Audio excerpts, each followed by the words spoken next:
DNA में अब हम कश्मीर के अलगाववादी नेताओं के भू माफिया वाले चरित्र का पर्दाफाश करेंगे। ये बात हम आपको बहुत बार बता चुके हैं कि अलगाववादी कश्मीर का भला नहीं चाहते। वो पाकिस्तान के पैसों से कश्मीर में अलगाववाद और आतंकवाद की खेती कर रहे हैं। कुछ दिनों पहले नेशनल इन्वेस्टिगेशन एजेंसी ने कश्मीर से 7 अलगाववादी नेताओं को गिरफ्तार किया था। इन पर पाकिस्तान से पैसा लेकर कश्मीर में आतंकवाद फैलाने का आरोप था। अब एनआईए ने कश्मीर के कई अलगाववादी नेताओं की प्रॉपर्टीज की लिस्ट बनाई है और इस लिस्ट को देखकर यह पता चलता है कि अलगाववादियों का असली मकसद कश्मीर की भलाई करना नहीं बल्कि प्रॉपर्टी और पैसा बनाना है। और यह पूरी लिस्ट इस वक्त मेरे हाथ में है, जिसमें तमाम अलगाववादी नेताओं के पास कितनी प्रॉपर्टी है उसके बारे में लिखा है। अलगाववादी खुद को कश्मीर का हमदर्द बताते हैं। कश्मीरियत जैसे मुलायम शब्दों का इस्तेमाल करके सैकड़ों नौजवानों के हाथ में पत्थर और बंदूक थमा देते हैं। अलगाववादियों के उकसाने पर पत्थरबाजी करने वाले नौजवान सेना की जवाबी कार्रवाई में अक्सर घायल हो जाते हैं या फिर मारे जाते हैं, जबकि जो आतंकवाद की राह पर चल पड़ते हैं वो बाद में मारे जाते हैं। जो युवा हाथ में पत्थर या बंदूक थामते हैं उनका पूरा परिवार एक तरह से बर्बाद हो जाता है, जबकि दूसरी तरफ अलगाववादी नेता खुद ऐश करते हैं, बहुत मजे की जिंदगी बिताते हैं और उनके परिवार लगातार फलते फूलते रहते हैं। इनके खुद के बच्चे विदेशों में पढ़ते हैं और आम कश्मीरियों के बच्चों को ये लोग पढ़ने नहीं देते, क्योंकि कश्मीर में स्कूलों में आग लगा दी जाती है। इनके अपने जीवन पर कश्मीर की इस बर्बादी का जरा सा भी असर नहीं पड़ता। पाकिस्तान से मिलने वाले पैसों के दम पर इन अलगाववादियों ने जम्मू कश्मीर से लेकर दुबई तक करोड़ों रुपए की संपत्तियां जमा कर ली हैं।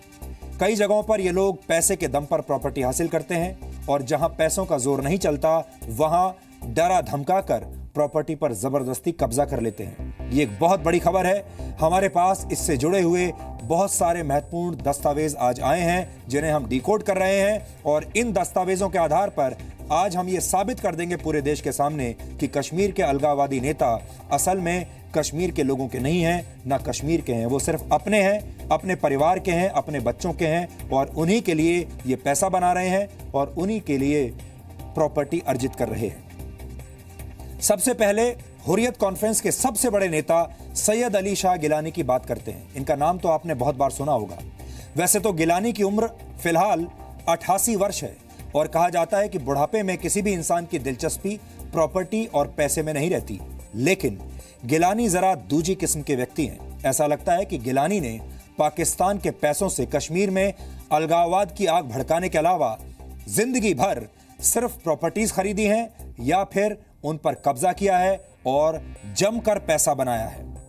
एनआईए ने जिन प्रॉपर्टीज की पहचान की है उनमें गिलानी और उनके परिवार वालों की कम से कम 25 संपत्तियों का पता चला है। श्रीनगर से लेकर दिल्ली तक फैली इन संपत्तियों की कीमत 100 से 150 करोड़ रुपए तक बताई जा रही है। खुद गिलानी के पास इनमें से कम 10 प्रॉपर्टीज हैं, जिनमें कई बंगले, फ्लैट्स और एक स्कूल भी शामिल है। इसके अलावा गिलानी के बेटे नईम गिलानी की भी कम से कम 8 प्रॉपर्टीज का पता चला है, जिनमें कश्मीर की संपत्तियों के अलावा दिल्ली के वसंत कुंज का एक फ्लैट भी शामिल है। नईम गिलानी के पास श्रीनगर में सेब के बागान, बंगले और कई घर हैं। सैयद अली शाह गिलानी के दूसरे बेटे नसीम गिलानी के पास भी कश्मीर में 2 संपत्तियां हैं। नसीम गिलानी शेरे कश्मीर एग्रीकल्चर यूनिवर्सिटी में साइंटिस्ट है और एनआईए को शक है कि उसे भी पाकिस्तान की तरफ से हवाला का पैसा मिलता है। एनआईए ने जब नसीम गिलानी को पूछताछ के लिए सम्मन किया और दिल्ली बुलाया तो नसीम गिलानी ने एनआईए को एक पत्र लिखा जिसमें उसका कहना था कि एनआईए को उसे उसके संस्थान के द्वारा सम्मन करना चाहिए ताकि वो अपना ट्रैवल और डियरनेस अलाउंस ले सके। यानी अब आप अंदाजा लगाइए, जो व्यक्ति साइंटिस्ट हो, जिसके परिवार के पास, जिसके पिता के पास करोड़ों की प्रॉपर्टी हो, उसे एनआईए के सामने पेश होने के लिए टीए और डीए चाहिए। इसके अलावा गिलानी का दामाद अल्ताफ अहमद शाह उर्फ फंटूश भी पाकिस्तान से मिलने वाले हवाला के पैसों पर ऐश करता है।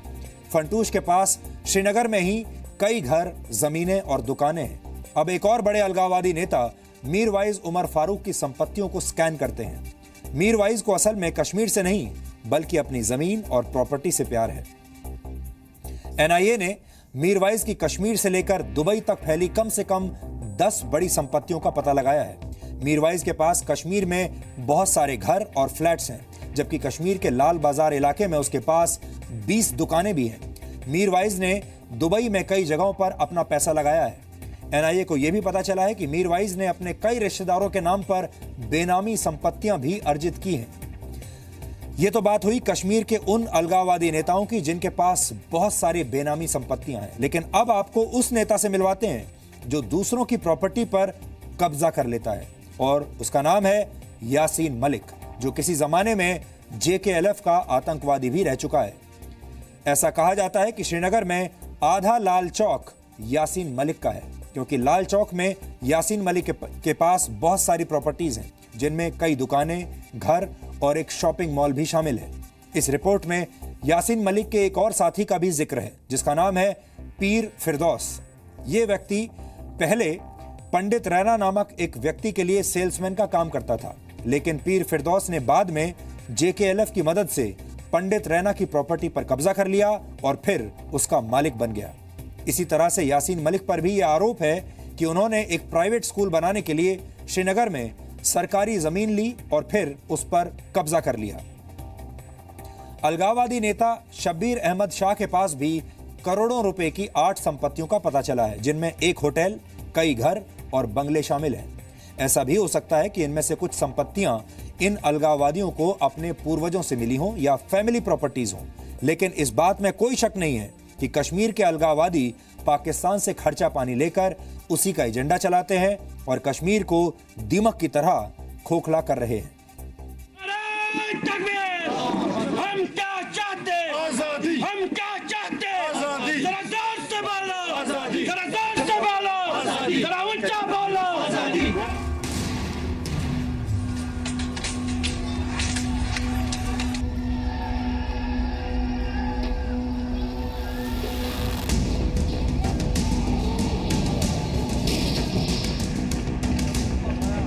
कश्मीरियों के बच्चों के हाथों में पत्थर पकड़ाने वाले अलगाववादी कश्मीरियों का भला नहीं, अपना घर भरना चाहते हैं।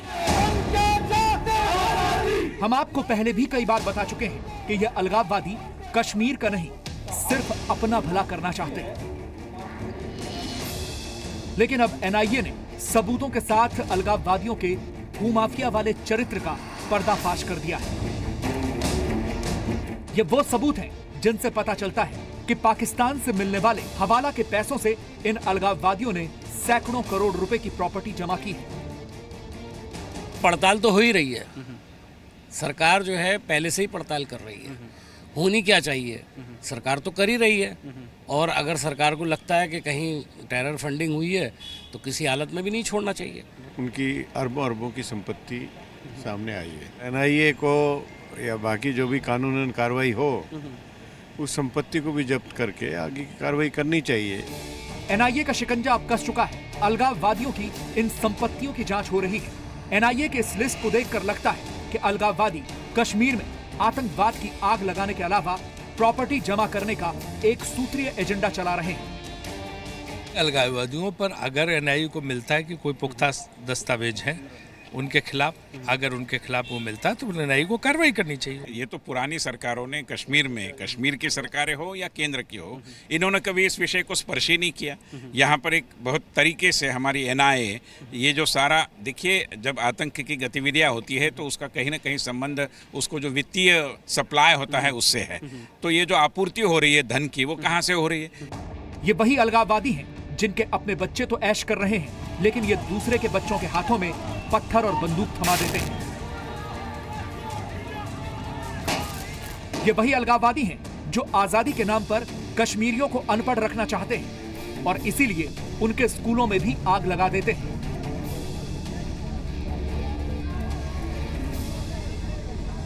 कश्मीरियत और इंसानियत का खून बहाने वाले इन अलगाववादी नेताओं का ये चेहरा कश्मीर समेत पूरा देश देख रहा है।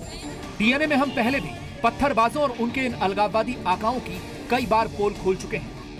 हमारे कैमरे पर कई बार पत्थरबाजों ने यह बात स्वीकार की है कि उन्हें सुरक्षा बलों पर पत्थर फेंकने के लिए मोटी रकम दी जाती है। 2008 में जब मैं स्कूल बिल्डिंग में मेरा केस चल रहा था थाने में, तब से लेके आज तक एक्चुअली कुछ नहीं होता है। जो हुर्रियत के लीडर होते हैं ये पैसे दिए जाते हैं इनको। मेरे दोस्त जा रहे थे, एक्चुअली मेरे फ्रेंड ने बोला ऐसे वहाँ पे इतना आज बेकार है, पैसे भी नहीं है, वहाँ 800 देते हैं। मैंने देखा कौन है, फिर मैं जब गया उन्होंने बोला आप 1 बजे तक जाओ, 2 बजे तक आपको 800 रुपया 900 मिलेंगे। 500 के हिसाब से लोग कहते हैं कि 500 मिलता है, ऐसा नहीं है। इसमें अगर देखा जाए जो इसको मैन आदमी होते हैं काम करने वाले, उनको तो लाखों रुपया मिल जाता है। हुर्रियत का कोई लड़का होगा, वो उन लड़कों को फोकस करता है ज़्यादा, हम इस तरह कर लेंगे, इसमें आज़ादी होगी। मगर हकीकत है कि ये पैसे से ही चलता है, मैन तो पावर से ही चलता है। ये ज़रूरी नहीं है सबों को पैसा मिलता है, इसमें कुछ लोगों को मिलता है। किसी को ज़बरदस्ती भी लाया जाता है, घर में बोलता नहीं आपको निकलना है, ये करना है, वो करना है। कोई ज़बरदस्ती भी करते हैं, बाद में उसको बोलते हैं रुपया 500 जाओ वहाँ पुलिस स्टेशन पे पत्थर मारो, ये करो, नारेबाजी लगाओ। अलगाववादियों पर सरकार का शिकंजा कसना तो शुरू हो गया है, लेकिन अभी सैयद अली शाह गिलानी और मीरवाइज उमर फारूक जैसे पाकिस्तान परस्तों का जेल में जाना बाकी है। अब घाटी में अलगाववाद और पाकिस्तान के गठबंधन को जड़ से खत्म करने का वक्त आ गया है। ब्रह्म प्रकाश दुबे के साथ मनीष शुक्ला, जी मीडिया, दिल्ली।